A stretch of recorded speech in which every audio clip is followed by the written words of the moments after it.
Para kadang yang terkasih semuanya, Rahayu, Rahayu, Rahayu.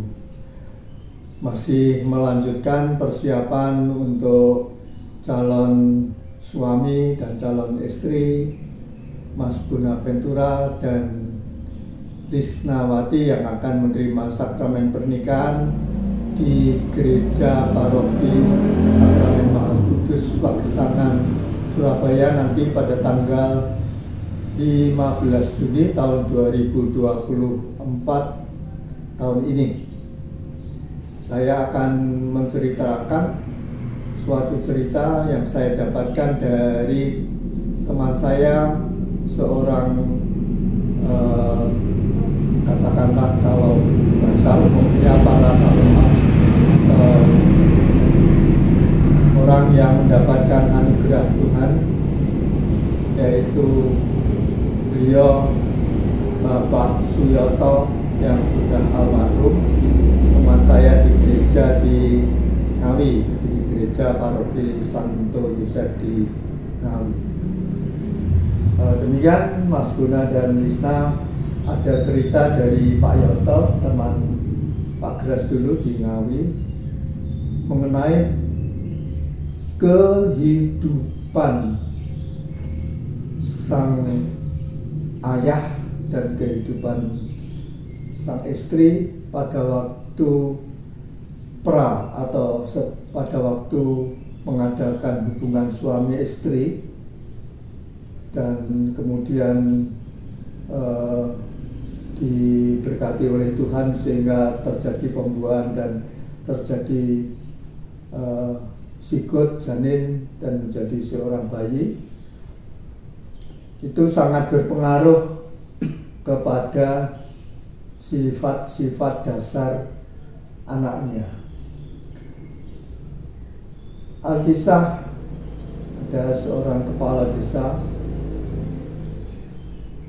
pada waktu dia menikah awal, dia sangat mempelajari dan menjalani ilmu kasampurnan dan menjalani laku-laku ilmu kasampurnan, menjaga kehidupannya dengan sangat baik sekali.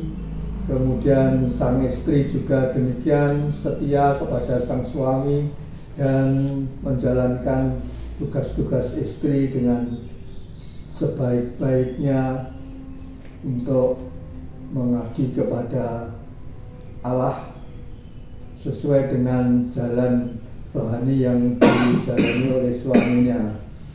Nah, pada waktu mengadakan hubungan suami istri, keadaan jiwa raga sang kepala desa itu betul-betul dalam keadaan yang bersih, suci, dan lurus kehidupannya. Sehingga pada waktu Tuhan memberkati, si sperma dan ovum itu bertemu dan terjadi pembuahan, lalu melahirkan seorang bayi yang sungguh-sungguh mempunyai sifat yang benar-benar baik. Jadi kecerdasan intelektualnya tinggi, kecerdasan spiritualnya tinggi, kecerdasan emosionalnya tinggi, kemudian bakatnya juga tinggi, pengembangan bakatnya tinggi, pengembangan minatnya juga tinggi, pengembangan keterampilannya juga tinggi, sehingga dia tumbuh menjadi seorang pemuda yang mumpuni di dalam segala hal. Di dalam ilmu kasampurnaan dia mumpuni, di dalam hal ilmu sains dia mumpuni, di dalam hal kebudayaan, kesenian dia mumpuni, dia menguasai bunyikan gamelan, kemudian alat-alat musik yang lain, kemudian melukis, kemudian membimbing seni tari, seni drama, dan sebagainya. Ya, betul-betul mumpuni di dalam mengembangkan bakat, minat, dan keterampilannya. Sehingga ketika dia menjadi orang dewasa, dia benar-benar menjadi orang yang bisa diteladani. Ya. Nah, Alkisah pada waktu mengadakan hubungan suami istri yang kedua dan itu diberkati oleh Tuhan dan membuahkan anak, itu keadaan suami betul-betul sangat jatuh ke dalam kehidupan yang sangat tidak baik ya. Jadi kalau di Jawa dulu mau itu dia menjalani, madat, main, mencuri, artinya itu korupsi. Kemudian bermain wanita, kemudian suka mabuk-mabukan, minum ya. Itu dia menjalani semua lima hal yang menjadi cacat itu, dan dia berlaku sebagai kelurah yang sangat tidak baik, artinya itu berani memeras si penduduknya ya.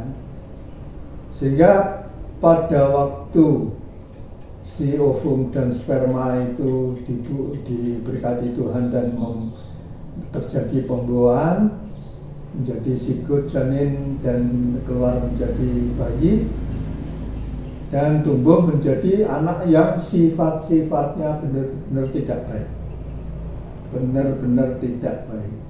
Sejak kecil sudah kelihatan benar-benar tidak baik, dan pada akhirnya setelah tumbuh menjadi pemuda yang tidak baik, pemuda yang ugal-ugal, dugal, kemudian nakal, dan sudah mulai melakukan tindak-tindak kriminal, dan ketika dia sudah mulai dewasa menjadi penjahat yang terkenal dan diburu oleh polisi. Nah, itu dua kehidupan ayah yang mempengaruhi si anaknya, bayinya ketika sudah menjadi dewasa, sehingga pada suatu hari karena dia melawan, mau ditangkap oleh polisi, dia ditembak oleh polisi, sehingga dia meninggal di dalam keadaan menjadi seorang penjahat ya. Itu suatu cerita yang sangat baik sekali yang diceritakan oleh Pak Yoto, teman Pak Gras itu, yang menamai itu pakar tining batin lan pakar tining lahir. Jadi hasil dari pikiran-pikiran, ucapan-ucapan dan perbuatan itu juga akan mempengaruhi si anak yang akan dikandung. Jadi itu baik untuk renungan semua calon ayah dan calon ibu ya. Dan sehingga kita benar-benar harus mempersiapkan diri di dalam menjalani hidup ini dan mempersiapkan saat-saat kita akan menjadi ayah dan ibu itu. Demikian para kadang semua yang terkasih, cerita yang diberikan oleh teman saya, yaitu beliau Bapak Suyoto yang sekarang sudah almarhum, seorang katakanlah paranormal atau orang yang diberi anugerah oleh Tuhan, yang ada di Ngawi ketika itu teman segereja saya.